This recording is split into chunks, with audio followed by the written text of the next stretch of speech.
Eu acho que a gente nunca esteve 100% preparado no momento em que o impacto veio. A gente começou crescendo o perfil da Gaio. Hoje a gente tem quase 150 mil seguidores. Se você viraliza, e principalmente quando é um conteúdo que está sendo produzido no começo ali das operações, sem ter uma estrutura pronta para receber, essa demanda vai ser perdida. Não tem um lado negativo de você ser uma empresa creator. E eu acho que você deve se portar mais como creator do que empresa. Não existe nada mais atrativo ao VC do que isso. Então, para seguir o caminho do longo prazo, de chegar no unicórnio, valer bilhão, cara, ter essa primeira jornada é algo que agrega muito valor.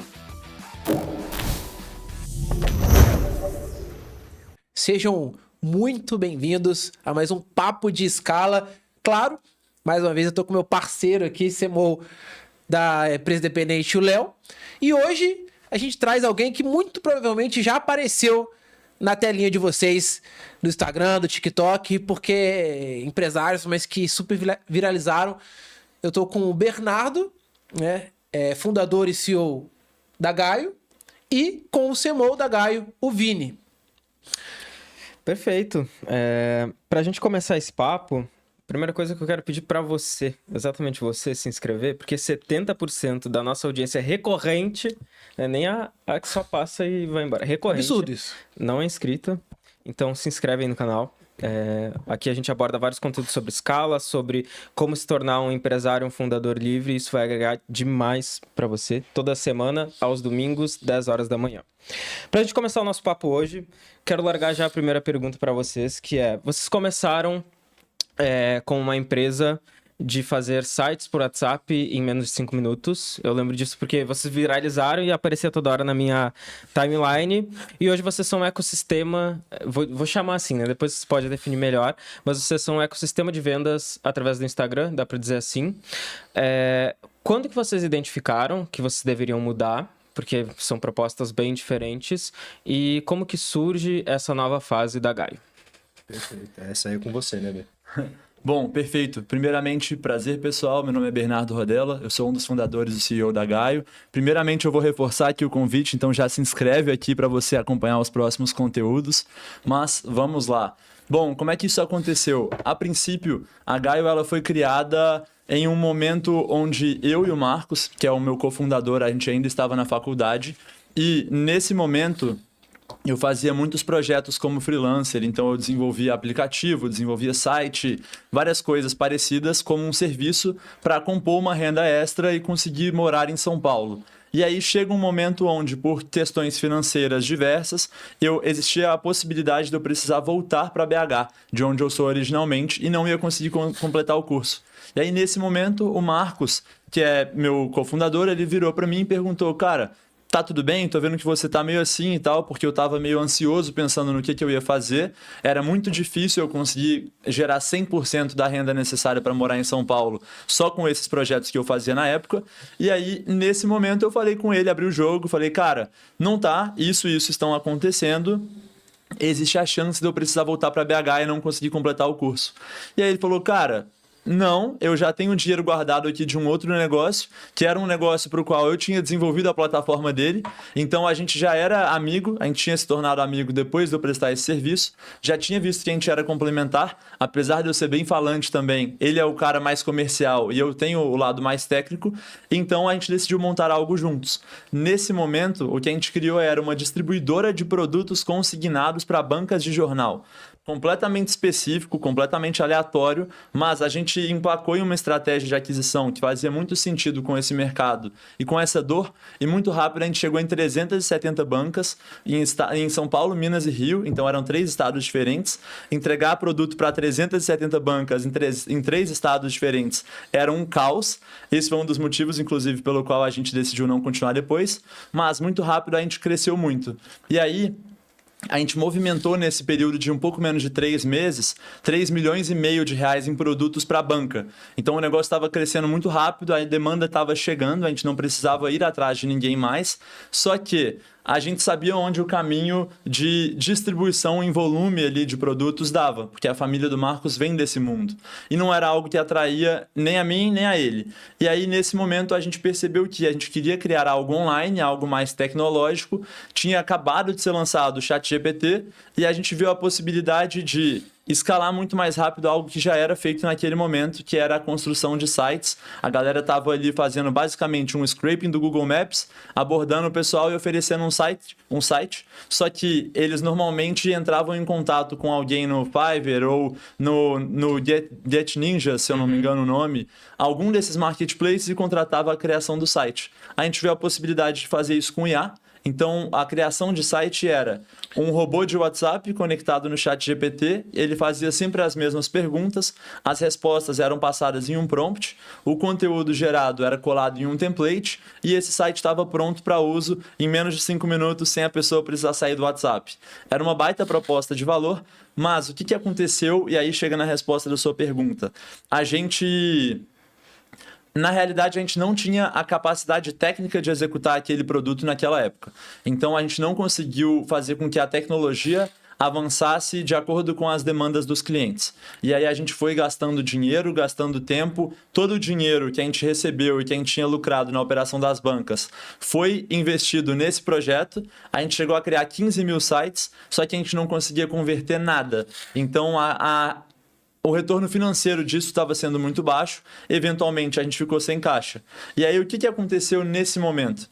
Desde quando a gente começou a fazer, na verdade, o produto dos sites, na época das bancas a gente não tem muita documentação. Mas desde o início dos produtos dos sites, a gente criou muito conteúdo. E a gente apresentava o dia a dia da empresa, mostrava os desafios, mostrava as ideias. E nesse momento, criando conteúdo com recorrência, a gente construiu uma audiência que gostava da gente, não necessariamente do produto. Boa, vou te interromper nessa exata parte da timeline. Perfeito. Vocês viralizaram. Sim. Isso, muita gente conhece vocês por conta disso. O que tu acha que fez vocês viralizarem nessa época? Qual que foi a proposta de conteúdo que vocês faziam e que tornou vocês tão virais? Criação de conteúdo é um negócio muito ingrato. Então, no começo, é muito difícil. Você provavelmente vai testar vários modelos diferentes, vários formatos diferentes. Aquilo não vai dar resultado. Mas, quando você acertar um modelo e um formato, que daí depois o Vini pode se aprofundar mais. Mas, basicamente, o conceito ideal é você encontrar um quadro de conteúdo que é um modelo replicável com uma temática variável. Então, igual programas antigos de TV tinham, vamos receber tal convidado para fazer o mesmo desafio, o mesmo programa.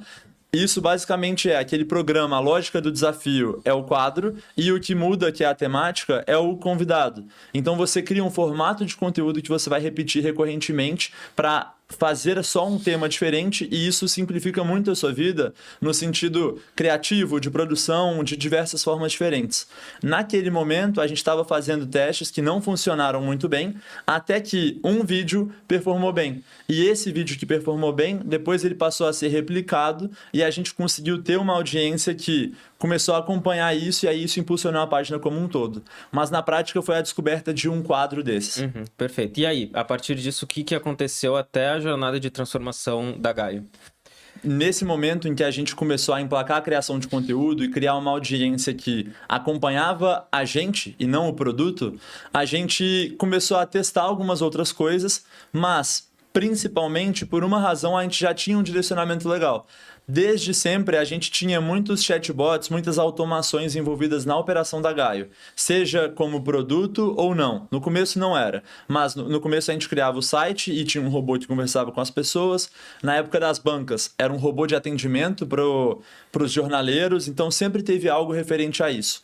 Então, desde sempre a gente gerou uma demanda sem querer, onde as pessoas chegavam e falavam, pô, legal esse produto da banca, legal esse site, mas e essa conversa automatizada no Instagram ou no WhatsApp? Se eu pagar, você faz isso para mim sob demanda? E aí, quando a gente já tinha 20 mil seguidores ali orgânicos, obtidos nessa tentativa e erro da criação de conteúdo antes da viralização, quando chega esse momento, a gente começou a receber essa demanda com mais frequência. E aí, quando o dinheiro acabou, a gente decidiu aproveitar isso. Perfeito. Tem um ponto em comum entre esses dois produtos que vocês venderam e vendem, que é poupar tempo, acredito eu, que seja um dos grandes focos de vocês. E a partir disso eu quero saber quais são os valores de vocês como empresa e como tu, como fundador, o que os teus valores pessoais refletem na empresa hoje, cara? Perfeito.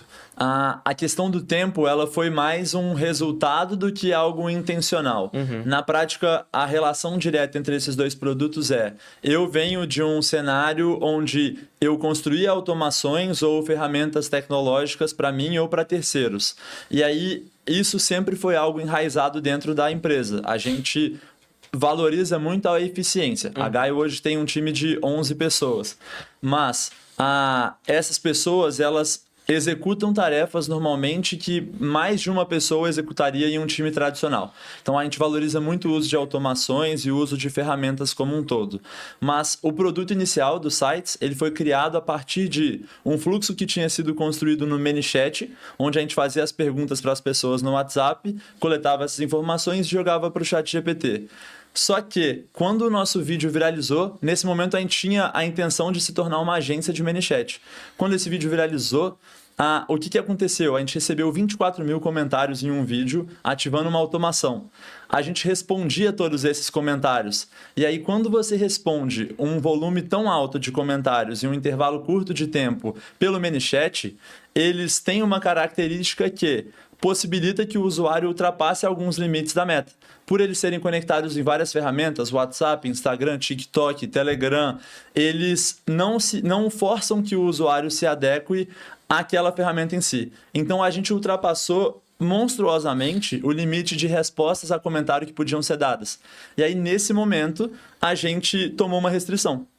Então, no auge do vídeo, 24 mil comentários, a gente recebendo uma galera super qualificada, a lista da Forbes Under 30 estava toda na nossa base de comentários. Era todo mundo que a gente queria conversar o ano inteiro, veio de uma vez só. E a gente não podia chamar ninguém, porque a gente tinha tomado essa restrição. E aí a gente ficou indignado e pensou, cara, como pode a principal referência do mercado, a maior empresa de automação que existe no mundo hoje, deixar que a gente cometa um erro desses? E aí, quando a gente começou a prestar atenção nos impactos que tinham tido, além desse, no nosso perfil como um todo, a gente percebeu que não só a gente não podia chamar ninguém, como a gente não tinha a menor noção de quem era quem mais. Eu não sabia bater no olho em um perfil se essa pessoa tinha acabado de chegar ou se ela já acompanhava a gente há um tempão.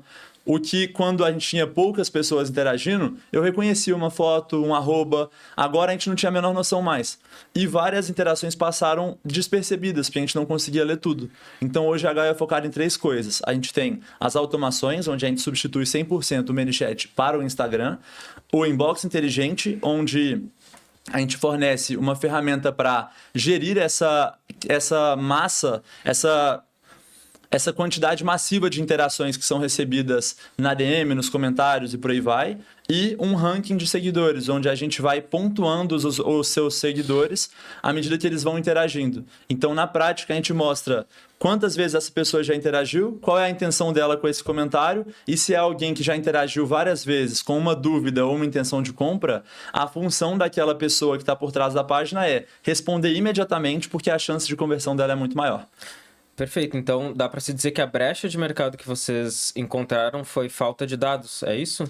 A brecha foi, na verdade, instigada por uma penalização que a gente tomou do Instagram, que a gente nunca achou que seria possível tomar, mas principalmente por uma falta de organização, eu acho que é uma palavra um pouco mais adequada. Perfeito. E, cara, bom, vocês enfrentaram um problema muito bom que é engajamento demais, né? Hoje, como que vocês conseguem identificar quando o engajamento vira intenção de compra e como que as pessoas podem fazer com que esse instinto de intenção de compra seja presente o tempo todo no negócio dela através das redes sociais?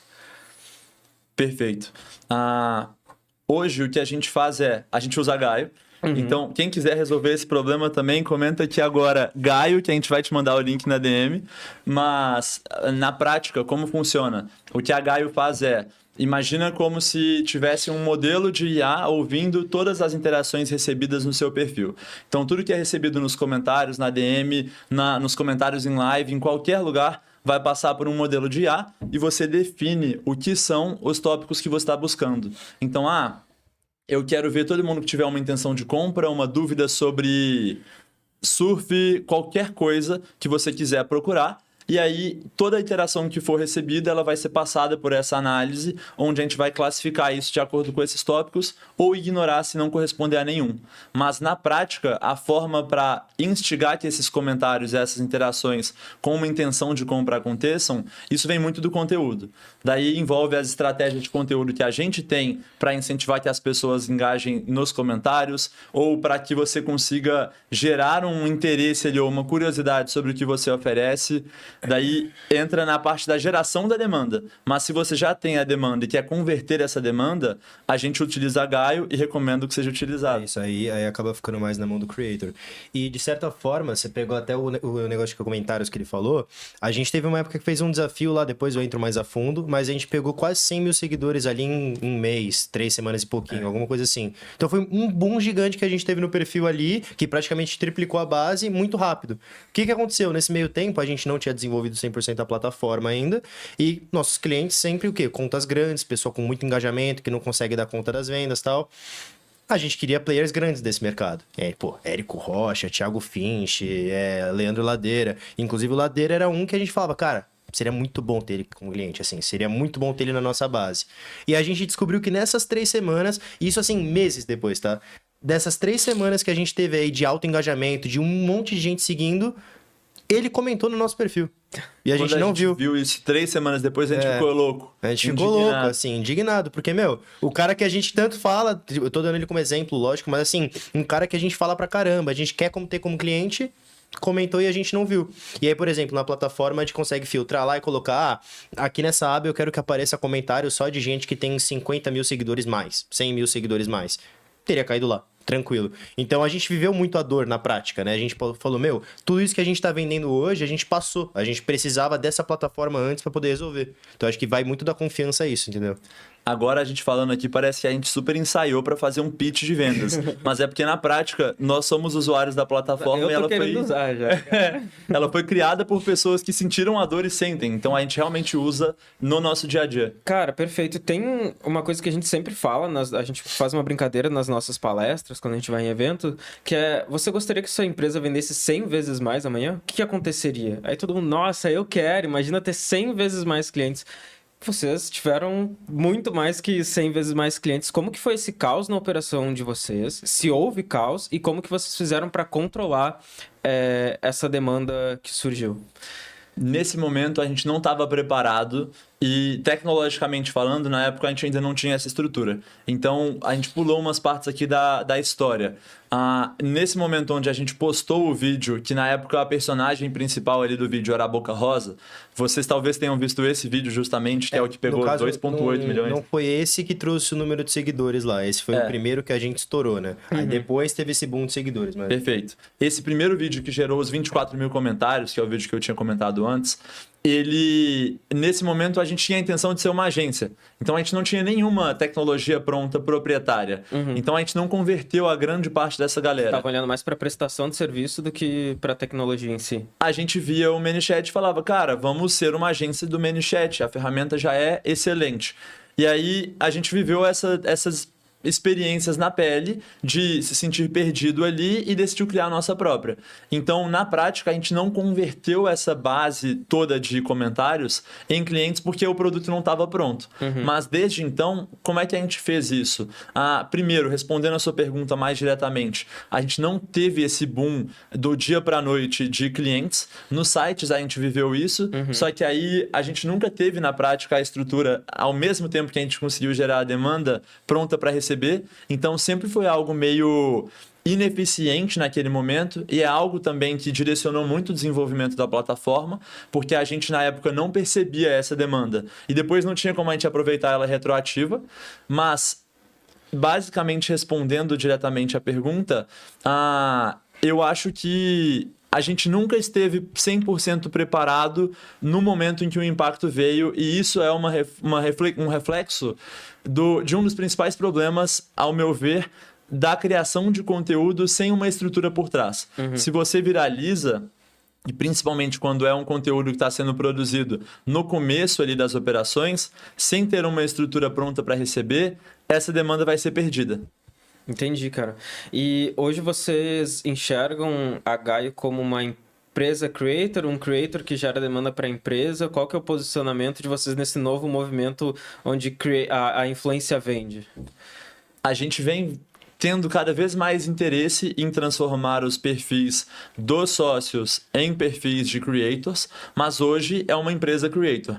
Então a gente fez o caminho inverso. Enquanto normalmente é criada uma audiência em um perfil pessoal e depois ela é direcionada para um perfil profissional ou para uma oferta direta, a gente começou pelo contrário. A gente começou crescendo o perfil da Gaio. Hoje a gente tem quase 150 mil seguidores organicamente, e os nossos perfis pessoais, o meu tem 5 mil e poucos, porque eu fiz um vídeo algum tempo atrás e depois eu postei mais 2 vídeos com uns 4 meses de intervalo entre cada um, então nunca foi uma prioridade, e os perfis dos outros sócios tem 2 mil, 3 mil.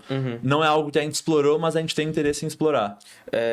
E toda essa estratégia de conteúdo, de vendas, etc. da Gaio teve um planejamento? Isso foi sempre intencional ou aconteceu por acaso? Na época em que... eu não sou a pessoa para essa pergunta. Assim, é que tem 2 momentos o marketing da Gaio, né? Tem um momento que o Thiago executava tudo e tem um momento que eu entrei e eu comecei a executar tudo, né? Eu sou sócio da Gaio hoje, mas assim, eu entrei, a empresa já tinha o quê? 1 ano e meio, mais ou menos? Por aí. Por aí, né? Então eu entrei, num momento que a plataforma já estava em construção, barra quase pronta, assim, foi outro momento. Na época do Thiago, o Thiago é um cara que planeja muito mais, então assim, era tudo muito intencional e tal. Quando eu entrei depois, virou uma coisa um pouco de improviso, sempre um improviso organizado, sabe? Uma loucura organizada, mas assim, de certa forma é sempre pegando tendência, pegando coisa que a gente vê que vai dar certo e tentando dar uma tacada maior. Então, até entrando naquele que eu te falei dos seguidores que a gente ganhou, eu tinha acabado de entrar na empresa, o Thiago ainda tava meio que saindo do marketing, meio que passando o bastão pra mim, e a gente falou, estamos produzindo conteúdo aqui, eu e você, 2 por dia, eu produzo 1, você produz 1 por dia. Tá indo legal, mas assim, ao mesmo tempo, vamos fazer um negócio diferente. E aí a gente fez um quadro maluco lá, que era de eu raspar a cabeça dele, depois fazer uma live. Se a gente batesse, o total era 50 mil seguidores em 2 semanas, né? A gente tava com 50 mais ou menos, ia pra 100. E aí acabou que deu certo esse desafio, foram 5 vídeos, nenhum pegou acho que menos de 500 mil ali de views e, muita gente pra dentro do perfil. Mas é 100% planejado, mas ao mesmo tempo com um toque de deixa eu ver o que tá acontecendo no momento. Eu não tenho planejado o que a gente vai fazer daqui 3 meses no marketing, o que tem daqui 5 meses para fazer, entendeu? E até respondendo a questão que você perguntou sobre ser uma empresa creator ou só creator, a minha visão não tem um lado negativo de você ser uma empresa creator.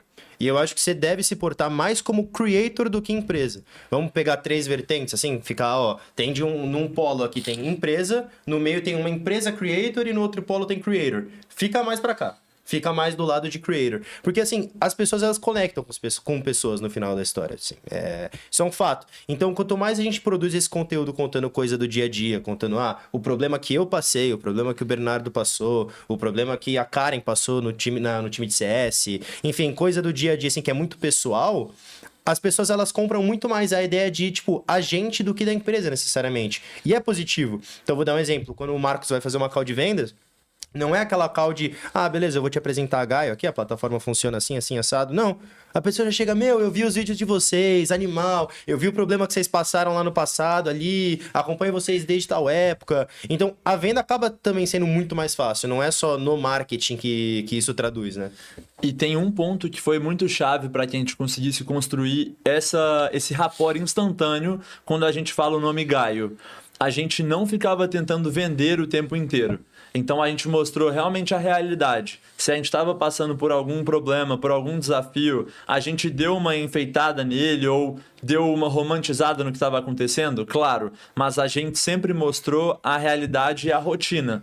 Então a gente não ficava falando sobre o produto, sobre o que a gente estava tentando vender e efetivamente tentando monetizar o tempo inteiro aquela audiência. Foi algo que foi construído muito meio que com esse termo que está se popularizando hoje do public building. A gente efetivamente mostrou o que estava acontecendo e as pessoas se sentiram conectadas com aquilo. Cara, isso não gera... Normalmente o empresário ele vai pensar que isso pode gerar uma objeção de compra, né? De venda, na verdade. Como que vocês transformam essa galera que segue vocês por vocês em clientes, de fato, do Gaio? Perfeito. Assim, Vamos lá, tem muita coisa técnica que a gente não é que não quer contar, é que não faz sentido contar na internet. Se eu gravar um vídeo contando por que que deu errado tal feature, que a API tava com problema na meta e sei lá o quê, não vai viralizar. A chance disso viralizar é infinitamente menor, porque eu tô falando de um termo técnico ali, não tô usando storytelling, entendeu? E aí, se a gente não usa essas coisas, o que sobra pra contar é a parte romântica, né? A parte do, eu fui fazer a venda e se eu não vendesse pra esse cara, a gente podia falir porque esse cara era muito importante e não sei o quê. Então, no final das contas, qualquer coisa que seja latente da empresa, assim, acaba sendo mais interno. Mas isso nunca foi um problema na visão do cliente, porque, assim, o cliente, quando ele chega na call, é o que eu falei, ser transparente aumenta muito mais a chance, o rapport com o cara e a chance dele comprar. Até mesmo para as contas grandes. Exato, até mesmo para as contas grandes. Principalmente para as contas grandes.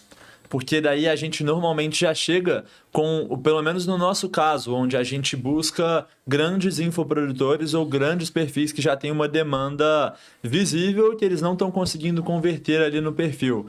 Quando a gente chega para essa pessoa ou para essa empresa com uma abordagem e eles já conhecem o nosso perfil e já viram o que a gente já estava passando, normalmente eles se identificam com alguns dos problemas, porque a gente realmente contou os problemas de começar a escalar, justamente. Então a gente deixou isso um livro aberto, assim, e a pessoa, por gerar essa identificação, ela consegue se conectar muito rápido. E como ela já passou por esse estágio, ela sabe que aquilo está sendo exposto por motivos de estratégia, então não é algo que é mal visto. Eu também tinha essa visão e eu brigava constantemente com o Thiago porque eu falava, cara, se você falar isso, que a gente está tendo tal e tal problema, vão achar que a solução não funciona, que tal e tal problemas vão impactar no que a gente pode oferecer de fato. Mas na prática, a pessoa que é qualificada a nível de possivelmente se importar com isso, mas ao mesmo tempo, tendo o porte que a gente procurava, ela sabe que aquilo é estratégia. Então, ela sabe que foi bem romantizado e ela já passou por um problema semelhante àquele. Então, uma recomendação, eu recomendaria para qualquer pessoa mostrar o que está acontecendo na construção daquilo. Perfeito. Perfeito. É isso aí. E no final das contas, se a pessoa, vamos supor, ela olha e fala... que eu assisto muitas calls de vendas do Marcos, já fiz algumas calls de vendas pela Gaio, né? Então, assim, acabei pegando um pouco do pitch. Quando a pessoa chega e fala, mas assim, vocês são novos, né? Tem gente que chega na call assim, quantos anos vocês têm, né? Ainda mais o Marcos, que tem cara de um pouquinho mais novo, apesar de ser mais velho que eu.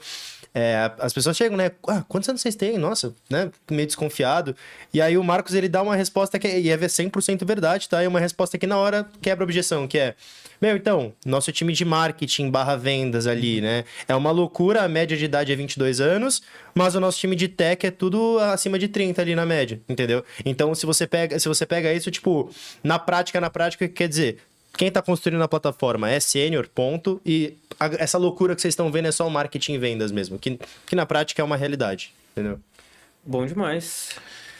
Naturalmente a gente conversa muito aqui que o empresário, ele brasileiro especificamente, ele vai para o mercado por necessidade. O brasileiro empreende por necessidade, não por uma tomada estratégica. Nossa, eu juntei caixa, agora quero ir para um próximo level. Não, ele vai por necessidade. Inclusive, vocês começaram um pouco por necessidade, né, Renato? Você falou assim, talvez ia precisar voltar para Belo Horizonte. Então, como um bom brasileiro, vocês foram empreender por necessidade, mas ao longo da jornada vocês se estruturaram. A gente sempre traz à tona aquele dado do Sebrae, que é empresa no Brasil, metade fala em 2 anos. Para o mercado digital, a gente tem um dado recente que de e-commerce, por exemplo, 90% dos negócios de e-commerce, em 4 meses, eles falem, por falta de planejamento. Por falta de você vai para o mercado sem saber como que você vai tomar sua decisão para os próximos meses para se retificar.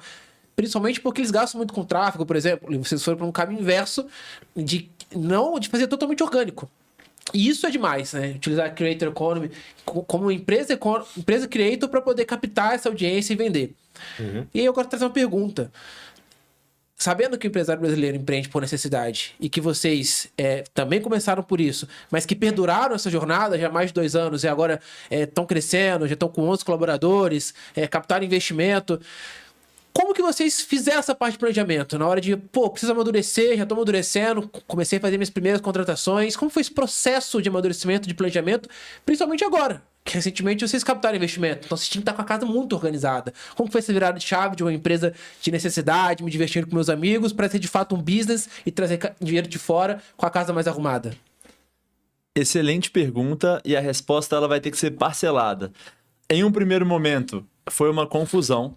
Então, assim, como eu acho que todo mundo e como deve ser, porque não dá para você se preocupar com a organização no momento inicial, senão falta a execução. Pelo menos a nossa experiência foi assim. A gente não planejou muito nenhum dos primeiros movimentos ali. Isso com certeza fez com que a gente batesse a cabeça mais do que o necessário? Sim. Mas ao mesmo tempo, a gente manteve o movimento e a gente conseguiu tracionar de forma que a gente provavelmente não teria conseguido se a gente parasse para executar, para planejar muito mais as coisas. Então, tem 2 casos que eu acho que podem ser contados aqui. O primeiro é para contratação. Em um primeiro momento, a gente precisava contratar uma pessoa para ser do nosso suporte, do nosso time de suporte. E aí, nesse momento em que a gente precisava contratar ela, era na época das bancas ainda. A gente ainda vendia produto consignado para a banca de jornal. E aí, a gente fez uma tentativa de trazer uma pessoa qualquer, assim. Então, o Marcos encontrou uma pessoa que era, tipo, conhecido de um outro conhecido, e essa pessoa foi fazer um teste e a gente não teve nenhum tipo de processo, a gente achou que ia funcionar dessa forma. Não funcionou, como é de se esperar. E aí, depois, na nossa segunda tentativa, foi algo bem mais estruturado, onde a gente teve um ótimo resultado. A gente trouxe a Karen para trabalhar com a gente, que foi, inclusive, a personagem do último vídeo, e é a pessoa que está com a gente há mais tempo. Ela está com a gente há quase 3 anos. Há 3 anos, na verdade, considerando que a operação das bancas foi antes. Ela está com a gente há 3 anos. Ela é excepcional e os clientes adoram ela. Então, assim, quando a gente parou para realmente planejar e fazer algo estruturado, a gente conseguiu um resultado muito melhor, mas ao mesmo tempo a gente foi forçado a aprender isso, batendo a cabeça, quebrando a cara ali, não tendo um bom resultado sem fazer o planejamento. Mas respondendo a parte que efetivamente moldou a nossa linha de raciocínio em relação a isso, foi quando a gente começou a fazer a rodada de captação. Então, a princípio, a gente não tinha planejamento, a gente não sabia exatamente qual era o rumo a ser traçado, a gente achava que a gente sabia, mas a gente tinha, talvez alguns números de mercado ali para falar quando alguém perguntasse, umas coisas parecidas com isso, mas quando a gente começou a fazer a rodada de captação, e aí eu fiquei à frente disso, eu tive que fazer uma série de pesquisas, conversar com muita gente experiente ou com conhecimento de mercado ou com alguma visão diferente de fundo e por aí vai, e essas pessoas trouxeram várias perguntas diferentes que forçaram com que a gente tivesse essa etapa de planejamento. Então tiveram 2 eventos e uma pergunta que moldaram muito essa nossa linha de raciocínio. A pergunta foi: como é que esse dinheiro volta? Beleza, você está me pedindo X mil reais por uma participação da empresa, e aí? Agora eu sou dono de um pedaço, como é que vai ser o retorno disso? Vocês vão distribuir lucro? Vocês vão vender a empresa? O objetivo é levar ela a capital aberto futuramente? Como é que isso se dá no futuro? A gente não tinha a menor noção de como responder. E aí a gente foi fazer 2 cursos diferentes. Primeiro um e depois outro. Então, o primeiro que eu fiz foi a VC Bootcamp, da Upload. Ele é com o Rodrigo Bayer, que é o gestor ali da Upload, e esse curso ele trouxe a visão do fundo de Venture Capital que procura um unicórnio. Então, o cara que quer o longo prazo, que quer valer $1 bilhão e negócios que vão escalar globalmente. Então, esse cara ele trouxe o que o VC procura, qual é o caminho certo para seguir, se esse for o seu objetivo. E aí, na hora que eu saí desse curso, eu aprendi a responder várias das perguntas dos investidores e falei, beleza, aprendi a jogar, captamos, vai dar certo agora, não foi tão assim também. Aí, tendo tido esse aprendizado, isso ajudou muito a responder várias perguntas de vários investidores, e a gente começou a ter mais progresso ali, mas chega um outro momento onde eu fiz um outro curso chamado M&A para Founders, da Queston, que é uma assessoria de M&A. E aí, esse curso ele é oferecido pelo Rafael Assunção, que é o fundador da Queston, e lá ele vai trazer uma pergunta-chave no curso. Ele vai perguntar, você quer ser rico ou você quer ser rei?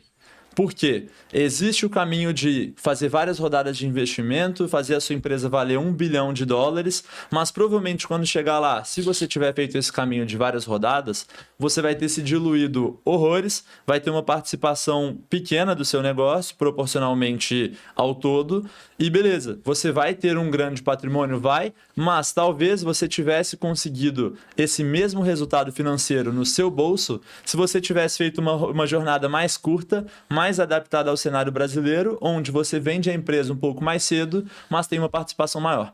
E aí, essa diferença de visualização, ele também traz um dado muito importante aqui, que 98% das fusões e aquisições no Brasil, se uma empresa brasileira sendo adquirida, seja por outra brasileira ou por uma estrangeira, acontecem por menos de R$200 milhões. Então, se você ultrapassou esse valuation com objetivo de venda, em faturamento ou alguma rodada que você fez anteriormente, força com que você tenha que ser vendido por mais que isso, você está jogando na exceção. Então, ele traz todo esse embasamento. E aí, essa soma de informações e de perguntas que foram recebidas dos investidores fez com que a gente tivesse que ter um planejamento muito claro sobre onde a gente quer chegar como meta, o que a gente precisa fazer para chegar até lá, se tem espaço suficiente, se não tem, quais são os melhores canais. Se a gente tiver optado por fazer isso no jogo rápido, a gente não pode captar, porque se a gente captar um valuation alto, a gente vai ser forçado a jogar na exceção. Se a gente for seguir o caminho mais curto, tem várias funcionalidades que a gente não precisa fazer. Então, tem várias coisas que a gente pensa que são legais, que seriam super interessantes para a gente ter uma dominação global ou uma abrangência muito maior de clientes. Mas se a gente quiser vender rápido, não tem porquê. A gente tem uma dúvida desde então entre qual caminho vai ser seguido, mas ficou muito mais claro e a gente sabe fazer os planejamentos agora e que tipo de pesquisa fazer. E isso, a jornada de passar por uma captação, ela é sensacional, principalmente pelas perguntas que você vai ter, que vão te forçar a ter esse planejamento que talvez você não tenha. Muito bom. E qual que é a visão de vocês como empresa? Onde vocês querem chegar? Então, aí entra uma boa pergunta. A gente tem uma dúvida entre dois caminhos diferentes. Racionalmente falando, e aí estatisticamente falando, o caminho do early exit, como é o nome de vender a empresa mais rápido do que chegar na corrida do unicórnio ali, a gente enxerga ele como uma alternativa mais plausível no cenário brasileiro, onde a gente já tem um planejamento que ele é factível num curto prazo. Então, se esse for o caminho, depois desse caminho, existe um segundo caminho que ele é muito facilitado por essa primeira jornada, que é, beleza, a gente conseguiu fazer um exit, retornou investimento, gerou retorno financeiro para os investidores. Depois, o playbook passa um ano em Stanford, faz um curso lá no GSP, que é o prédio de empreendedorismo deles, e depois você é um second time founder com investidores já te conhecendo, capitalizado e indo para a sua segunda jornada com o selo de Stanford. Não existe nada mais atrativo ao VC do que isso. Então, para seguir o caminho do longo prazo, de chegar no unicórnio, valer bilhão, cara, ter essa primeira jornada é algo que agrega muito valor. Então, é um consenso entre todos os sócios que em algum momento a gente vai querer fazer a jornada longa. A gente só não sabe se ela vai ser logo nessa primeira ou se ela vai ter que ser numa segunda. Então, mas hoje a gente sabe como gerar essa oportunidade para o primeiro caminho, a não ser que algo aconteça no sentido de a gente teve um crescimento exponencial, o que é uma possibilidade de acordo com as estratégias que a gente está traçando, ou que a gente recebeu uma baita oferta para ser investido por uma Y Combinator da vida, para participar de lá, algo que aumente muito a nossa probabilidade de se tornar um unicórnio ou seguir esse caminho do longo prazo, a maior probabilidade é de que a gente siga esse caminho mais rápido e depois siga o caminho longo. Mas se algo acontecer que mude esse percurso, está todo mundo aberto também, ninguém está com pressa. Perfeito. E tem várias coisas passando agora na minha cabeça. Foi bem... É muita informação. Não, foi muito, muito boa a tua visão. Porém, uma coisa me chama a atenção. tu fala sobre vender empresa, sobre ou eu vou vender no curto prazo ou longo prazo, porém os sócios ficam nessa história. Como que é a construção de vocês como sociedade? Como cada um separa o seu papel, se isso acontece, e como vocês estruturam toda essa parte de vamos continuar juntos? Porque a gente diz que casamento casamento não, sociedade é um casamento sem sexo, é o nosso lema aqui. Como que é pra vocês isso, cara? Cara, a gente tem um nível de contato muito acima da média, porque desde 2 anos atrás a gente tem a Gaio House, que é uma casa onde moram alguns dos fundadores. Eu e o Marcos e o Thiago, a gente morava em São Paulo. Agora moramos aqui em Floripa, eu, Marcos e Vini. Então a gente sempre teve esse contato muito adicional, assim, muito intenso. Então a gente tem uma relação que ela é forçada a ser muito boa ou ela vai explodir. No nosso caso, esse aí de casamento sem sexo é quase que literal, né? Porque mora junto. A gente mora junto. 24 horas junto, então não tem muito pra onde fugir. Exato. Então, sobre distribuição de papéis ali, isso foi muito claro desde o início pelo time que foi formado. Então, inicialmente eu e o Marcos, nitidamente ele era o comercial, mas eu ocupava essa função mais organizacional. Considerando que a gente não tinha tecnologia no produto das bancas, o primeiro produto que eu fiz interno foi um CRM pra gente, porque ele era muito específico. Não tinha necessidade de ser criado um CRM do zero, mas eu sabia fazer e na época foi o caminho que a gente achou mais plausível. Então a gente criou uma estrutura própria, eu criei uma estrutura própria, enquanto o Marcos operava o comercial. O Thiago vem por um motivo de ter o conhecimento de marketing. Ele já era ex-diretor de conteúdo de uma outra empresa de ortopedia, que foi o maior perfil institucional médico na América Latina do TikTok. Então, o cara viralizou recorrentemente ortopedia. Então, ele sabia o que ele estava fazendo. E aí, ele veio para operar todo o marketing da empresa. Então nós éramos a princípio 3 sócios muito complementares. Faltava um braço técnico. A gente teve algumas tentativas recorrentemente, teve resultados muito ruins porque a gente não sabia pedir, eles não estavam sabendo entregar, talvez porque a gente não estava sabendo pedir. Essa relação com cofundadores técnicos, ela foi muito conflituosa em um primeiro momento, e aí chega um momento onde a gente já tinha sido calejado por isso. Eu fui para operar o produto, então eu comecei a desenvolver o produto, já tendo essa expertise em low code e etc. Em um primeiro momento, eu desenvolvi as nossas ferramentas, as nossas plataformas, até mesmo o produto que era oferecido externamente. Então, sempre foi o que a gente está precisando agora, quem é a pessoa mais apta a fazer isso. E a gente meio que foi invertendo assim ao longo do caminho. Então, depois o Kleber entra para ser o CTO, eu saio dessa função de operar a tecnologia. O Thiago, por ser um cara com um perfil muito mais organizacional, ele documenta as coisas, ele é bem organizado, ele consegue acompanhar métricas e prazos e etc. Então ele foi pro operacional. E aí a gente trouxe o Vini como marketing. Então a gente entende que todo mundo está onde está temporariamente, enquanto isso for o ideal. E ninguém é muito apegado a cargos, assim. Então, antes, o Thiago era o CMO, agora é o Vini. E isso pode acontecer novamente. Mas hoje, o time ele é muito complementar nas funções específicas que cada um executa. E até complementando, cara, é absurdamente flexível as pessoas na empresa. Porque, vou dar um exemplo. A gente teve alguns problemas com o time comercial, né? Que aí, acho que não vale ficar entrando em detalhe, mas assim, tava tendo muita demanda e o Marcos não tava tancando sozinho isso, né? E aí, cara, marketing, que é uma das coisas mais apelativas na Gaio, que a galera segue, não sei o quê, empresa creator. A gente falou, a operação tem que rodar, tem que dar certo aqui o comercial, a gente tem que vender no final das contas. Aí falaram, Vini, esquece, a gente sentou pra conversar, falou, esquece, vamos parar com marketing, vai ser só comercial agora, vamos focar nisso por um tempo. A gente ficou 5 meses? Por aí. Uns 5 meses sem postar um vídeo. Tipo, a gente que, quase carro-chefe da empresa era fazer vídeo, 0 vídeo, só comercial. Eu, que nunca trabalhei com nada comercial, foi eu e o Marcos dupla de comercial ali. Eu marcava call, tocava todo operacional ali, ele lá tocava da call pra frente ali até a pessoa virar commit, era com ele. Então, é muito flexível. Todo mundo tá apto a fazer qualquer coisa lá dentro. E nesse período eu fui para tecnologia de vendas.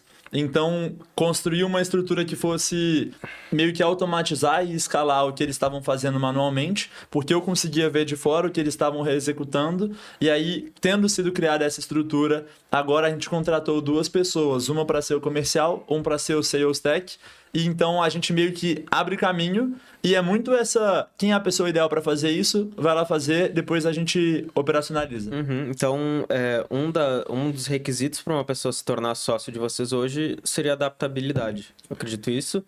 E quais são os outros?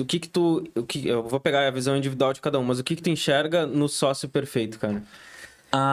Ou adaptabilidade ou uma especialidade muito específica, assim. A pessoa é a referência nisso aqui. Porque daí, como a gente já tem esse perfil de abrir o caminho, se for uma pessoa que a gente, depois que esse caminho já foi razoavelmente aberto, ela consegue executar muito bem aquilo e a gente nunca mais vai ter que pensar naquele problema, isso também pode ser uma resposta. Agora, para sócio, cara, como sócio, existem vários outros fatores muito subjetivos. Então, a gente vai ter que analisar confiança, interesse de longo prazo. A gente joga muito aberto com a galera, principalmente sobre essa opção, essa parte dos 2 caminhos. A gente mostra, cara, existe esse caminho, existe isso. Essa conversa sobre o 98% das empresas serem vendidas por menos de 200 milhões de reais é algo que a gente já conversou infinitas vezes, seja com pessoas que a gente conheceu ou com pessoas que trabalham com a gente. Então, todo mundo sabe de tudo o tempo inteiro. Essa pessoa tem que ter um alinhamento muito forte e um objetivo de ficar com a gente no longo prazo. Entendi. E a tua visão? Cara, assim, acho que a gente tá bem alinhado, mas pra mim o sócio perfeito não existe, né? Vamos partir desse pressuposto aí. Então, mas assim, cara, pra mim, acho que principal pilar é confiança. Tipo, todo mundo vai ter defeito, o B tem defeito, o Marcos tem defeito, eu tenho muito defeito, mas no final das contas, acho que o importante é, cara, se eu não perguntar nada pra ele hoje ou pra amanhã, tipo assim, eu tenho confiança de que ele tá fazendo um bom trabalho.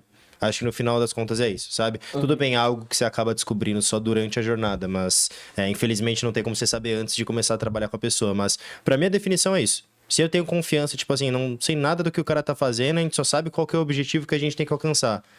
Eu, de olho vendado, sei que o cara tá fazendo um bom trabalho? Se a resposta for sim, acho que pra mim tá respondido. Acho que eu tenho um ponto adicional aqui que eu acredito que o Vini vai concordar. E é justamente aí que eu acho que entra a diferença entre uma pessoa que é chave na operação e uma pessoa que se torna sócia da operação. É autogerenciamento. Uma pessoa que você aloca em um lugar e ela executa muito bem aquela função, ela é excelente como um membro do time no longo prazo, no curto prazo, em todos os momentos. Mas uma pessoa que, uma vez que você colocou ela ali, ela vai identificar as possibilidades de, pô, isso daqui é um problema que eu consigo resolver. Isso aqui é um problema que eu não consigo resolver, mas que eu vou comunicar para que seja buscado alguém que vai conseguir. Essa iniciativa de buscar melhorias é algo que é essencial. Aquela pessoa, ela conseguia andar com as próprias pernas no sentido de gerar resultados além do esperado dela. E hoje a estrutura de vocês tem a Gaio House, vocês estão principalmente os sócios, acredito eu, e a galera espalhada pelo Brasil. Quantas pessoas você tem na equipe hoje? Como que tá essa estrutura? Tem ninguém fora de São Paulo, né? Ninguém.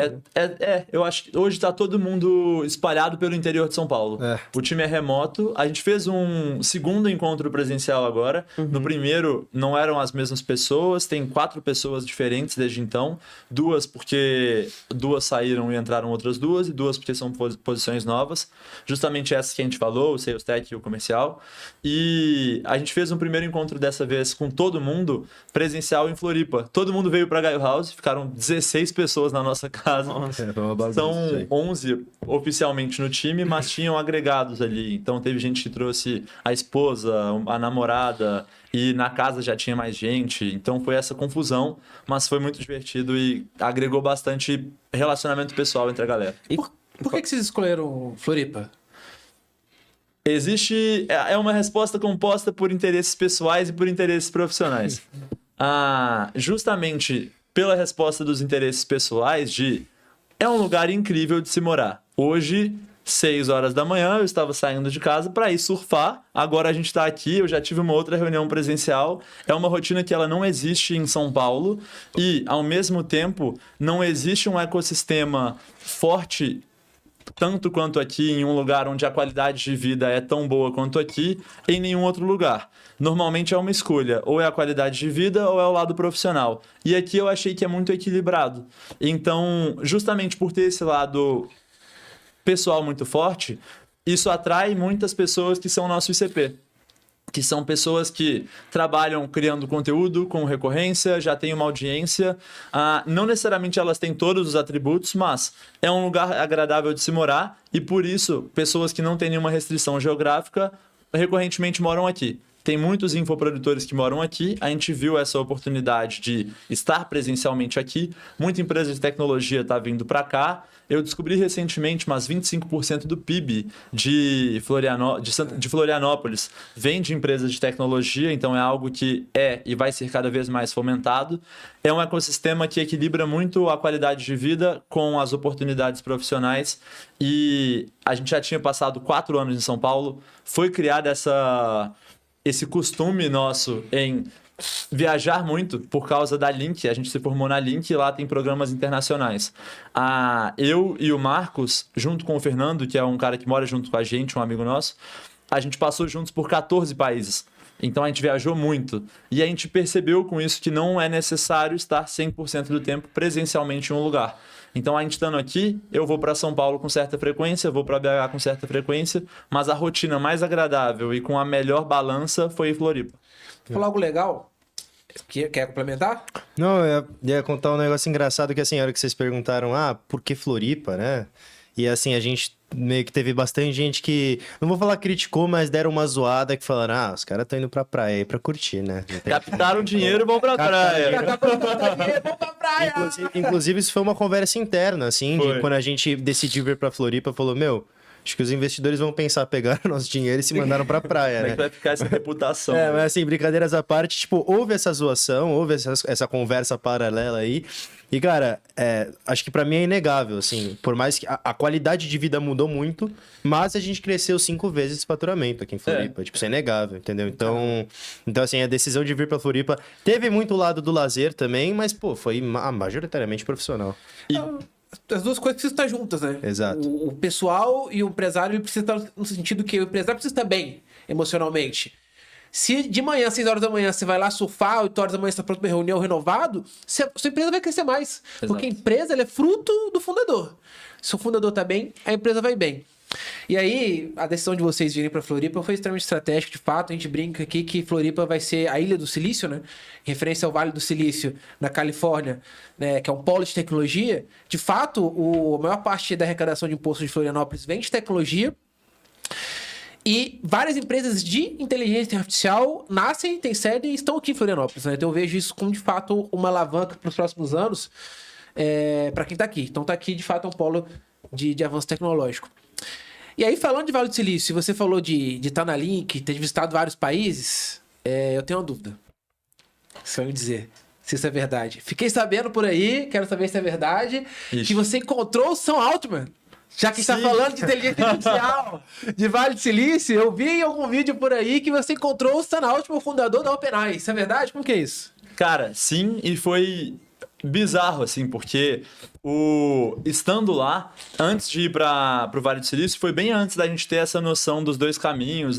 Tudo isso que eu falei aqui foi de conhecimentos que vieram depois, essa visão de longo prazo. Então, na época, a gente tinha uma visão de, vamos para o Vale do Silício pela Link, morar lá por 2 meses, conhecer alguns fundos, alguns investidores por lá e fechar a nossa rodada. A gente não entendia 100% do jogo como ele de fato é. Então, na nossa visão, seria dessa forma. Quando a gente chegou lá, a gente começou a ver algumas coisas como a empresa que a gente fazia compras, que é o Costco, é uma das 20 empresas, se eu não me engano, mais valiosas do mundo. Tudo tem uma proporção muito grande. A gente ouviu uma história de um cara que ele vendeu a empresa dele, se eu não me engano, por 3 ou 4 bilhões de dólares e ele tava puto, porque na visão dele ele tinha perdido o jogo. Ele falou, cara, quem venceu é quem comprou. Então a gente começou a ver as coisas em uma proporção tão grande e tudo virou tão normal que nesse momento, eu estando conversando com um cara que era uma referência muito grande pra mim, e aí eu vou contar a história de como aconteceu, mas mudou minha cabeça de... É um cara, tipo, é uma pessoa mesmo. A gente coloca muito num nível extremo, assim. E é um cara muito foda, mas você, quando você tá do lado da pessoa ali, dá uma sensação de, pô, é um cara. Dá tangibilidade. Dá tangibilidade. Mas como aconteceu? Tem uma amiga minha, que é uma amiga minha de muito tempo, e o irmão dela trabalha na OpenAI, ele é um dos caras, um dos top 5, se eu não me engano, engenheiros da OpenAI, é um cara muito foda, ele trabalha diretamente com o Sam, e aí essa minha amiga foi morar lá ao mesmo tempo que a gente estava lá. E o irmão dela convidou a gente para ir em um evento, que era um evento fechado da OpenAI, onde eles fazem isso recorrentemente, é uma estratégia semelhante ao que algumas empresas fazem aqui, mas eles fazem eventos recorrentemente, não tem uma palestra, não tem nada profissional, é puramente um happy hour meio...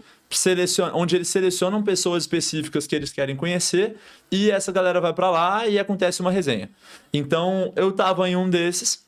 Por ele trabalhar diretamente com o Sam, aconteceu de eu estar, tipo, numa mesa como se fosse essa, assim, e eu tava conversando com ele. E aí foi super da hora, eu fiz algumas perguntas, eu me portei bem como fã, assim, nem me... Tipo, foi uma relação muito... Eu tava completamente em choque. Então, assim, é um cara que eu sou muito fã. E... eu deixei isso transparecer, conversei com ele na moral e foi super divertido. Foi uma experiência legal por esses dois sentidos. Tanto por eu ter conhecido alguém que é uma referência pra mim, assim, como é muito foda o que ele tá fazendo, como a tangibilidade de é uma pessoa. Tipo, isso se torna muito intangível quando a gente vê um Elon Musk da vida. E qual que foi o maior aprendizado da tua conversa com ele, cara? Acho que esse. Me deu uma sensação de... principalmente conversando com as outras pessoas que estavam lá e vendo, tipo, a forma como acontece, me deu a percepção de que é algo trabalhoso e é algo difícil, mas é factível construir algo assim. Existe um caminho. Vem muito da exposição, então. Porque pela jornada de vocês, a exposição tá o tempo todo presente, né? O tempo inteiro vendo coisas que poderiam ser pequenas. É uma rede de supermercado, Cóstico, mas é uma das 20 empresas mais valiosas do mundo. Então, existe como você escalar e crescer absurdamente qualquer tipo de negócio. Uhum. Cara, quantos anos vocês têm hoje? 24. Eu tenho 23. O Marcos tem 23 também, né? E o Thiago tem 25. Isso. Cara, e como que começa a se expor, a construir uma empresa desde muito novo? De onde que vem esse teu lado como fundador? Eu sempre tive esse interesse, então eu sempre quis empreender desde pequeno. E na escola,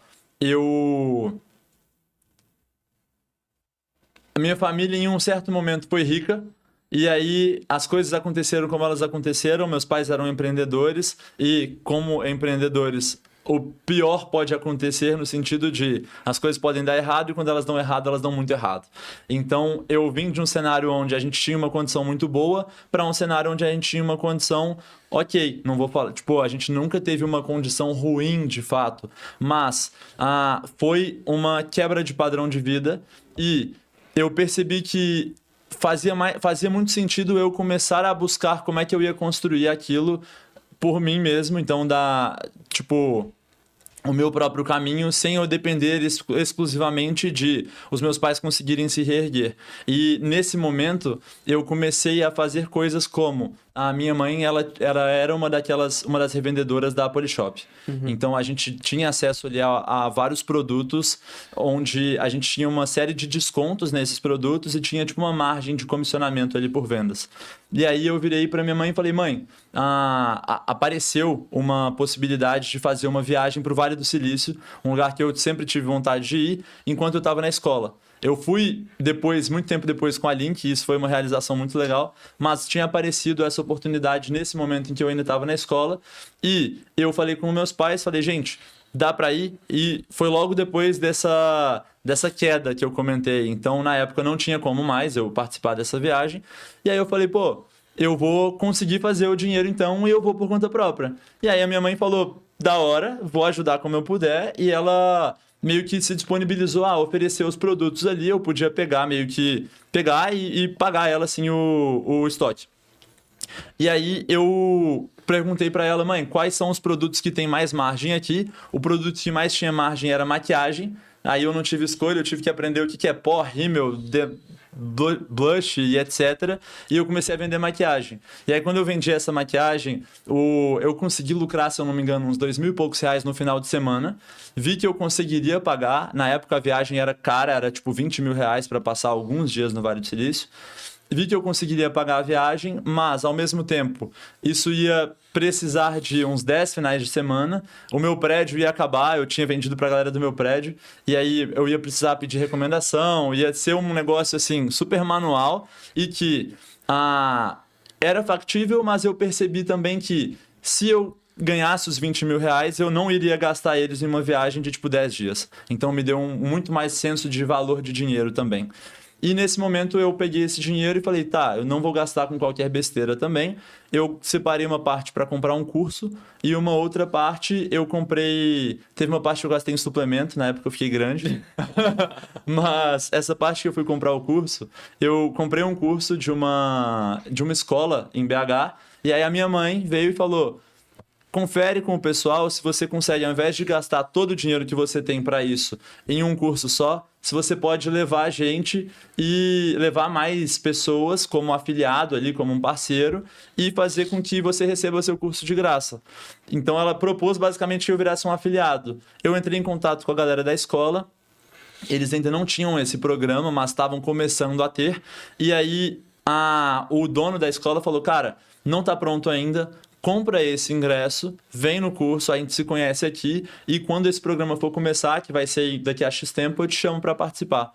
Daí eu fui no curso, realmente conheci o cara lá, depois ele me chamou mesmo para fazer parte, é o Marreco de Belo Horizonte, a escola se chamava B-Hub, não sei se existe ainda, mas era uma escola presencial ali que tinha uns cursos de marketing digital, vendas, teve um curso sobre produção de eventos, que depois eu vim a fazer e começar a produzir eventos, mas quando eu fui nesse curso, eu conheci o pessoal, depois eles me chamaram para ser um parceiro e bem no primeiro dia eu vi uma galera, tipo, eu era muito mais novo do que a média das pessoas lá, o pessoal devia ter a minha idade, tipo, uns 20 e poucos anos ali, e eu tinha 16, se eu não me engano.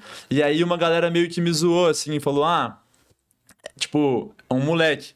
E aí eu fiquei puto e falei, então agora eu vou ganhar. E aí eu dei a vida, vendi, foi o que mais vendeu na primeira experiência ali de vendas. E aí, nesse momento, eu fiquei muito próximo do pessoal, porque... Do bullying. Exatamente. Eu fiquei muito próximo do pessoal, comecei a vender cada vez outros cursos, e eu ia nos cursos de graça também, até que eu fiz um de produção de evento, virei produtor de eventos, começou aí. Então, começou eu queria ir numa viagem que eu não tinha dinheiro para ir, falei, vou conseguir o dinheiro para ir, e daí eu tive várias experiências em sequência. Muito bom. Dentro da empresa independente e do nosso podcast, principalmente no Papo de Escala, a gente gosta de entender justamente qual que é a visão de escala das pessoas. Porque no nosso mercado tradicional de direct response, por exemplo, escala é fazer 8 milhões de dia, enfim, por aí vai. Porém, com os empresários que a gente já conversou no Papo de Escala, cada um dá uma visão diferente e se torna muito rico. Eu vou perguntar primeiro para ti. Perfeito. Na tua visão, o que é escala? Porque normalmente o cara do marketing, ele é muito sonhador com várias coisas, né? Perfeito. Então, primeiro, o que é a escala para ti hoje, cara? Cara, vou falar em duas frentes, tá? Primeiro, o que a gente está tentando fazer de escalar hoje, né? A gente tem um produto que hoje a gente não coloca ninguém para dentro da plataforma sem um onboarding ali, sem um trabalho humano por trás. E aí isso limita, de certa forma, né? Então a gente não consegue. Amanhã, se trouxer 100 clientes que precisam entrar amanhã na plataforma, a gente vai recusar, porque não tem nem como, entendeu? Então, assim, tem esse processo primeiro que a gente está fazendo agora de uso marketing para atrair gente pro perfil, por mais que seja mais topo de funil, só para a pessoa chegar ali, depois deixa o time de vendas agir, aí o time de vendas capta a pessoa, vê quem é qualificado e vende. Tem todo esse trabalho de formiguinha que a gente vai ter que ficar fazendo até a plataforma estar redonda. A hora que a plataforma estiver completa de fato, a gente vira o que chama de PLG, né? Que é Product Led Growth. E aí, a plataforma, ela vira algo que é que nem um Netflix, que é que nem um iFood. Você entra, faz seu próprio onboarding, você usa a plataforma ali, a plataforma mesmo retém, tá tudo lindo.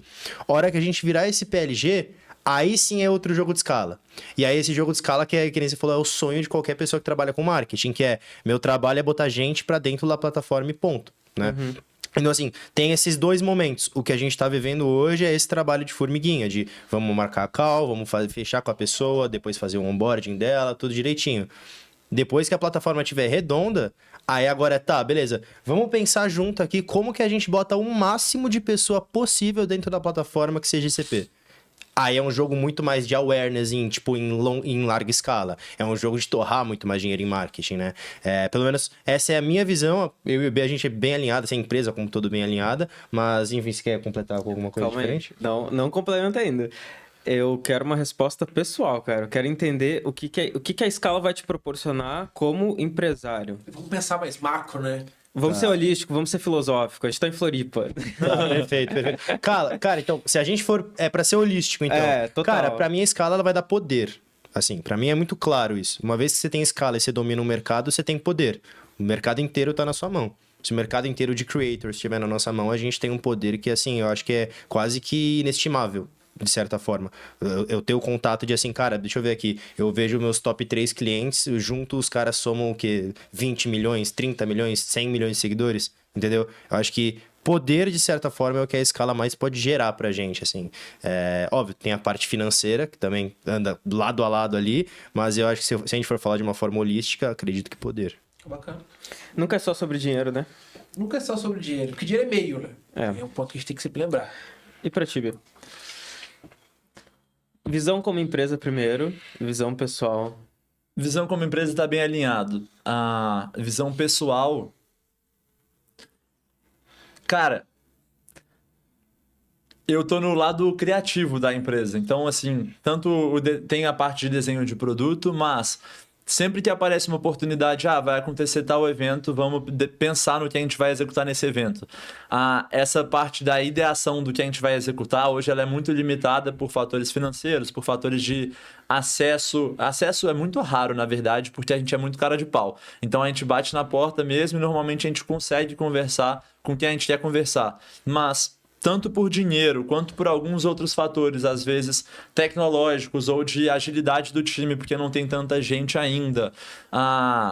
Tem algumas coisas que acho que principalmente viabilizar essas loucuras assim de quero fazer esse projeto que é completamente não convencional, tenho 3 semanas para executar tudo, vamos fazer porque a gente consegue fazer tal coisa muito rápido. Então o que me deixa mais animado na escala é essa possibilidade. Liberdade. Liberdade, perfeito. Então temos dois opostos. Poder. Não opostos. Tá relacionado ao poder também, né? Poder e liberdade. Poder também é liberdade. Isso aí. Uma forma de você poder ter liberdade através de poder. Você tem liberdade de escolher seu cliente, liberdade de como você crescer, de qual canal você vai usar. No fundo, é liberdade, né? Até certo ponto, né? Sendo filosófico. Com grandes poderes vem grandes responsabilidades. Muito bem. bem. Porque a liberdade não é ausência de responsabilidade. É uma liberdade de ser, eu vou tomar a decisão na forma que eu entendo como estratégia para mim, não porque eu estou sob pressão. Perfeito. Então, a responsabilidade enquanto adulto, empresário, empreendedor, vai sempre existir. O ponto é, só que se eu tô, por exemplo, sem caixa, e eu vejo muito isso, o empresário, ele tá lá fazendo, mas sem pensar num runway, né? Porra, ele tá só fazendo dinheiro, ele tira pessoa física. Agora, se ele tá tomando uma estratégica, ele tá crescendo, ele tá vendendo por ser uma coisa estratégica, para fazer caixa, tem uma projeção futura, os próximos 6, 12 meses, ele tem liberdade. Porque ele tá com caixa, e o caixa dá liberdade, mas o caixa também dá responsabilidade. Vai dar liberdade para ele entender quais são as próximas decisões que ele vai tomar. E aí, tem algo legal que o Bernardo falou, que ele tem uma visão, vocês têm uma visão clara de que vocês querem... possivelmente, uma das vertentes, vender o business antes de 200 milhões de valuation. E isso é muito legal. Às vezes o empresário não tem isso, né? Assim, se a gente for olhar macro, né? A maioria dos empresários, que vocês são no mundo startup, vocês já têm essa visão do venture capital, mas 95 para 98% dos empresários não têm essa visão. Então eles estão lá presos no negócio e acham que estão presos para sempre naquilo. Só que se você dá esse passo para fora, para trás, você começa a pensar estratégico. E é legal ter essa visão de que um business, você pode ter ele por paixão, por propósito, né? Naturalmente, talvez você não vai querer vender, vai querer deixar de legado para a família e para os filhos. Você pode vender. Então, nada é imutável, né? Você tem um carro, às vezes você gosta muito, mas você quer vender. E aí, começar um business, tem muita gente que vai começar um business agora. Né? A gente tem muita gente na empresa dependente que vem do Direct Response e não necessariamente tem um business, tem boas ofertas, mas se você que está do outro lado agora, né, e não tem um negócio ainda e quer ter um negócio, é legal ter essa visão de que, poxa, eu posso ter um business com a projeção de 5, 10 anos, estrategicamente, vender ele. Né? Então, a gente falou da possibilidade de propósito, né? Normalmente alguém já mais sênior, já passou várias coisas, não, agora eu vou montar meu negócio de propósito, mas um negócio... Se você tem essa visão estratégica que você pode vender ele, você vai tomar as decisões do seu dia a dia com essa visão. Pô, eu preciso ter uma certa estrutura, eu preciso tá olhando para os indicadores de mercado para entender como é que está sendo. E que dica, conselho, nesse momento de mentoria, vocês deixam para essa pessoa que, pô, vai começar agora a pensar um negócio com a visão de possivelmente vendê-lo? Como que eles podem dar esses primeiros passos de uma forma mais robusta, encurtando o caminho pelo desafio que vocês já passaram? Vou jogar essa aqui pro B responder primeiro, que eu preciso muito ir no banheiro, tá? Mas voltando, eu dou minha visão também.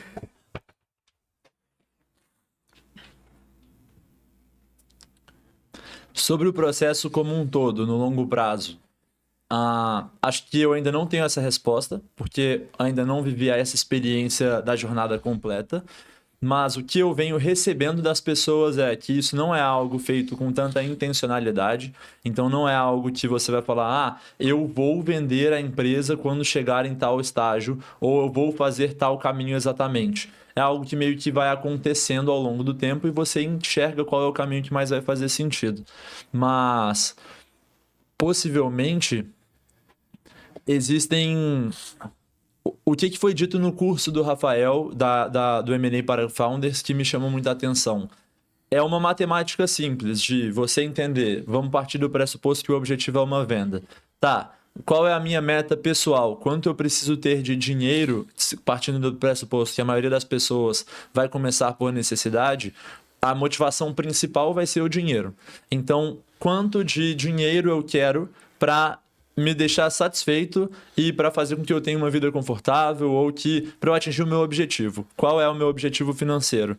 Esse objetivo ele talvez esteja muito mais perto do que ele parece estar quando você analisa o que acontece no mercado que você está prestes a entrar. Ou se você ainda estiver em uma pré-etapa, analisar isso, como isso acontece em alguns mercados diferentes.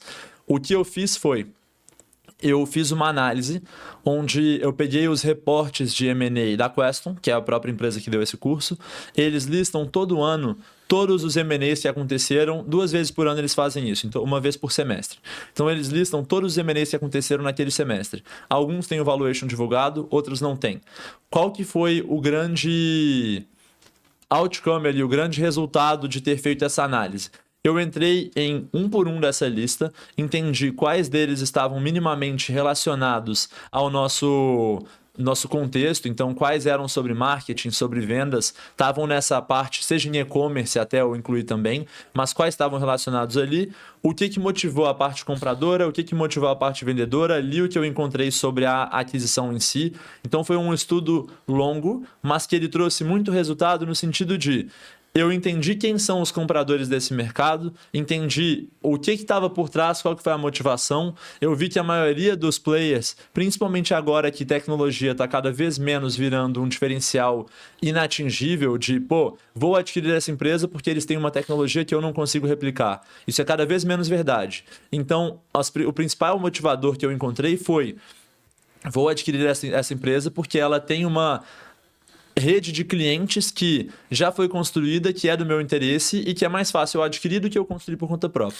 Então, carteira de clientes foi o principal motivador.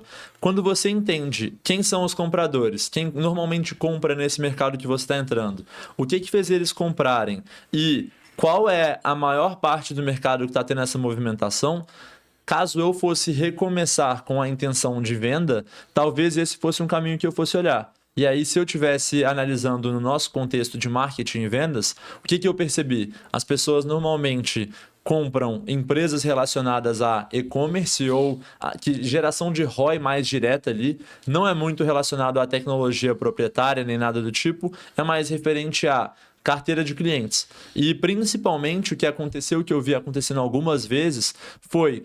Existe algo super nichado que conseguiu dominar um mercado inteiro, igual teve um caso de um CRM para barbearias. uma grande empresa de CRM adquirir um CRM de barbearias. Isso é um caminho óbvio. Se você quiser replicar um case parecido, vou fazer o CRM dos restaurantes, focado em cashback, algo do tipo. Então, você encontrar qual é o comportamento dos maiores compradores, quem eles são, o que gera o interesse e qual é o setor que é mais movimentado, é um bom caminho caso esse seja o objetivo. E isso entra um pouquinho naquele ponto também sobre priorização. Se você sabe que esse é o seu objetivo e esse é o comportamento do mercado, não tem por que você fazer uma expansão para nada além de restaurantes nesse exemplo. Porque vai ser uma distração do seu foco. Se você dominar restaurantes, você gerou valor para alguém que vai ser um consolidador que vai comprar a sua empresa. Escala muitas vezes é sobre dizer não, né? Perfeito. Muitas vezes é sobre dizer não. Perfeito. Respondi?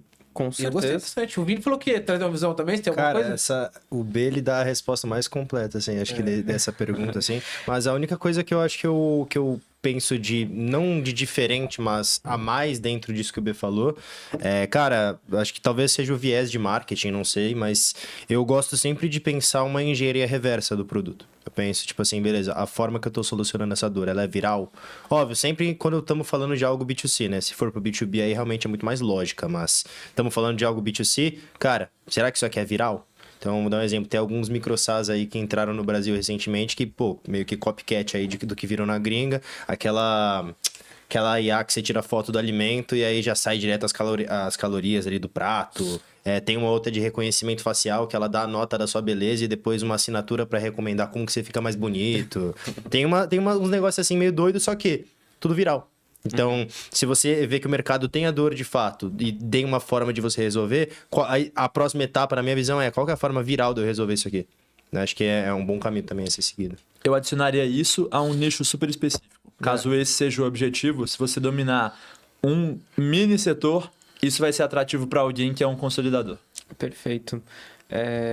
Dentro da empresa independente, a gente tem um lema, que é fundadores nasceram para ser livres. Antes era vida vale mais do que negócio, só que a gente percebeu que antes da vida valer mais do que teu negócio, tu precisa te tornar livre, né? Torna-te quem tu és. E, cara, eu queria entender de vocês primeiro, vocês consideram empresários livres? Acho que é a primeira pergunta. Sim? Tá, Não? perfeito. Cara, hoje muito, assim, ao meu ver, muito. É óbvio, tem aquela questão do livre financeiramente, que eu acho que a gente vai chegar lá ainda, né? Mas, pô, o fato de eu estar morando em Florianópolis aí, que nem o B falou, ter surfado de manhã, entre aspas, de conseguir fazer o próprio horário e, pô, no final das contas, ter tesão no que faz, eu acho que isso pra mim já é o sinônimo de livre. Perfeito. E, então, considerando que vocês são empresários livres, durante a jornada de vocês, vou começar primeiro contigo. Qual foi... eu vou usar um jargão que eu não gosto, mas eu ainda não achei um para substituí-lo, que é qual foi o insight durante toda a tua trajetória que te aproximou da liberdade ou que te tornou livre? Pode ser um processo, pode ter sido uma conversa com Sam Altman. O que foi, cara? Cara, boa pergunta. Boa pergunta. Ó, não sei se eu consigo bater o martelo, tá? Mas uma coisa, assim, que eu aprendi muito, e por coincidência, foi depois que eu conheci esse cara aqui e os nossos outros sócios, execução. Cara, assim, para alcançar a liberdade, tipo, literalmente, é uma coisa meio besta de se falar, mas a primeira coisa que você tem que fazer é executar. Acho que assim como muita gente que deve estar assistindo, cara, eu era uma pessoa que planejava, pensava em fazer e tinha ideia. Eu tinha mais prazer em ter a ideia, em ficar planejando e imaginando e brisando no negócio. Não sei se é pelo TDAH que eu tenho, mas, cara, no final das contas, eu não executava, não dava o primeiro passo, né? E depois que eu conheci o B, depois que eu conheci o Marcos, o Thiago, enfim, acho que basicamente todo mundo da empresa é assim, eu entendi que execução é outra parada. Que execução é literalmente o que vai te deixar mais próximo. E aí, depois que eu aprendi beleza, ao invés de ficar pensando, deixa eu executar primeiro, todas as coisas começaram a fluir. Tudo que eu comecei a me dispor a fazer, tudo que eu coloquei de meta, tudo que eu coloquei de objetivo mesmo, começou a fluir. Então, se eu fosse pensar alguma coisa assim, um insight que, pô, me deixou mais perto da liberdade, é ação. Afinal das contas, não tem como se conquistar a liberdade sem agir. Ação. Uma forma de galcar liberdade. Ação. Galcando liberdade através da ação. É isso. E aí, melhor ainda, se essa tomada de ação for estratégica. Né? Quando você consegue... É isso que a gente tenta estimular na nossa audiência, nos nossos clientes, cara, vamos pra ação, porque isso é um empreendedor, né? O empreendedor, ele vai na ação. Só que precisa ter um empresário, que é esse yin yang. O empresário, ele toma uma decisão estratégica, ele para, analisa, às vezes ele nem toma uma decisão que o empreendedor tomaria, e não necessariamente ser bom ou ruim, mas achar esse equilíbrio entre o empresário e o empreendedor, acho que é a chave para uma escala saudável. Mas também não quero tomar a vez, porque o B ia complementar. De tempo em tempo a gente acaba meio que perdendo a nossa liberdade aqui como fundadores, porque a gente pega um problema para ser resolvido e esse problema se torna uma obsessão e a gente precisa executar, então entra a parte da ação, até que ele seja resolvido. Mas eu acho que tem um ponto adicional aqui ao que o Vini falou, que é muito de acordo com o que você trouxe. Se você consegue efetivamente entender o que você fez e tornar aquilo replicável de forma que não dependa de você, aí você reconquista a liberdade. Então, beleza, encontrei um problema. Vou resolver esse problema, mas o que eu fiz para resolver esse problema, uma vez que eu consegui resolver? Aí, nesse caso, a gente demorou 5 meses para resolver o problema de vendas. Éramos eu e o Vini, a gente perdeu a nossa liberdade, basicamente, porque a gente teve que passar muito tempo, não tinha uma escolha de tempo, a gente tinha que conversar com os leads ou com as pessoas que estavam interessadas ali na hora que elas estavam presentes ali. Então, assim, a gente perdeu a nossa liberdade por um tempo X, só que uma vez que isso foi resolvido e a gente entendeu o que foi feito para resolver, a gente conseguiu processualizar aquilo e executar repetidamente aqueles processos. Então, isso trouxe a liberdade e o primeiro ponto que eu acho que deveria ser o foco é justamente esse, a venda. Porque uma vez que você está gerando resultado financeiro, isso traz a liberdade para que você processualize as coisas, traga outras pessoas e que ninguém possa contestar o que você está fazendo. Por quê? Se a gente tivesse vindo para Floripa, por exemplo, e a gente não tivesse faturando nada, tivesse piorado ou a execução, a gente estivesse andando de lado, as pessoas provavelmente atribuiriam esse fato ao fato da gente estar morando em Floripa. Então, uma vez que você gerou o resultado final financeiro, a soma do que você está fazendo, ela se torna um resultado positivo meio que incontestável, sabe? É isso. Até aquele papo que eu falei da galera ficar zoando a gente de tô indo pra Floripa só pra curtir. Qualquer pessoa que vai falar algo, toma aqui. Crescemos 5 vezes mais. Crescemos 5 vezes. Perfeito. Tá aqui. Em pouquíssimos meses. Em 4 meses. Ó, a gente tá com ação gera liberdade, venda gera liberdade, é isso? Isso. E pra você, Léo? Pra mim? Agora peguei ele de surpresa. Pra mim, liberdade é eu poder ter um rancho com vários animais. Mas, tirando isso, cara, eu acho Sério? que... É o objetivo? É o meu objetivo final. Ter um rancho com... Cara, é zebra... Esse é o supra-sumo da liberdade. É um tucano... Água da chuva, com energia solar, não depende do estado. Exatamente, entendeu? Mas Bitcoin pra não pagar eu acho que vai muito na... Não gosto de Bitcoin. É pirâmide. Bitcoinheiro aí. Mas, cara, tirando isso, acho que liberdade é poder justamente fazer muito no que a linha do que os meninos falaram de eu faço o que eu quiser na minha empresa de maneira criativa. Então, cara, eu quero, sei lá, hoje eu quero fazer um podcast com uma cadeira de boia, uma caixa de papelão como mesa. E o microfone vai ser aqueles da Xuxa que ecoam. Pra mim isso é liberdade, mas se eu fizer isso hoje eu queimo minhas vendas, né? Então pra mim liberdade é ter liberdade criativa, porque eu sou do marketing, né? Cara, do caramba. O Bernardo falou um negócio muito legal, que é... E você? Porque daí... Não, ninguém quer saber. Eu tenho essa visão do Léo também, de que a liberdade máxima é você ir pro interior, não precisar preocupar com nada, mas isso você constrói através de um business, né? Você constrói um business... E aí, naturalmente, no processo de ação e de vender, né, e de escalar, eu vou construir a minha própria liberdade. Né? E eu, como da área de vendas, eu acredito que liberdade é vender, né? Então, porque vendas também é que joga dinheiro para todas as áreas, né? Toda área vai ter uma dor. Produto, marketing, tecnologia. Só venda vai resolver esses problemas. Então, acho que a coisa que mais gera liberdade é venda. Porque eu quero ir para Disney agora. Por exemplo, né? O que me prende a ir pra lá ou não, essa liberdade, ela é essa questão de ter ou dinheiro ou ter alguém pra contratar pra fazer o que eu tô fazendo enquanto empresário. Perfeito. Então, o dinheiro ele vai resolver o problema de ou eu vou porque agora eu tenho dinheiro, ou não, eu tô fazendo uma função que é estratégica pra mim, não vou contratar alguém. Então, escalar gera isso. E aí entra o ponto que eu ia fazer agora pra essa reta final, que o Bernardo trouxe muito bem, enquanto empresário, empreendedor, eu tenho que fazer. Eu tenho que executar. Pessoa primeiro, né? O fundador, quem está lá na linha de frente, faz. Muito importante e estratégico é processuar isso, treinar alguém e ir para o próximo desafio, né? E aí, quanto mais você faz isso, mais você precisa trazer tecnologia. Porque eu comecei a ter várias pessoas, vários processos, então eu preciso ter tecnologia para encaixotar esses processos. E aí depois eu vou para a escala. A escala que vai dar essa liberdade no futuro, ela segue essa linha, né? Pessoa, processo, tecnologia e escala.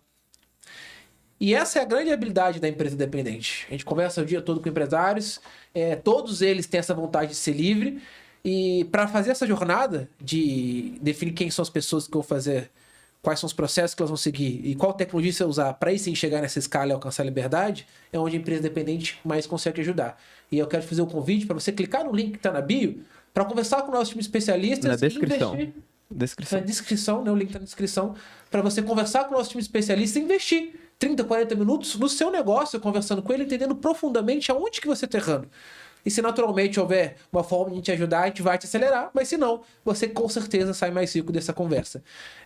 Esse foi mais um Papo de Escala. Uma conversa absurdamente engrandecedora, onde a gente viu diversas óticas, como escalar um negócio, como sair do zero, como conhecer o Sam Altman. E aí, quero deixar... Como agora, vender maquiagem. como vender maquiagem pro prédio inteiro. Cara, mas... Deixar pra falar, Léo. Eu sou o Léo, arroba realmente Léo. Ao meu lado, Liderri, arroba Liderri. Como é que escreve teu nome, cara?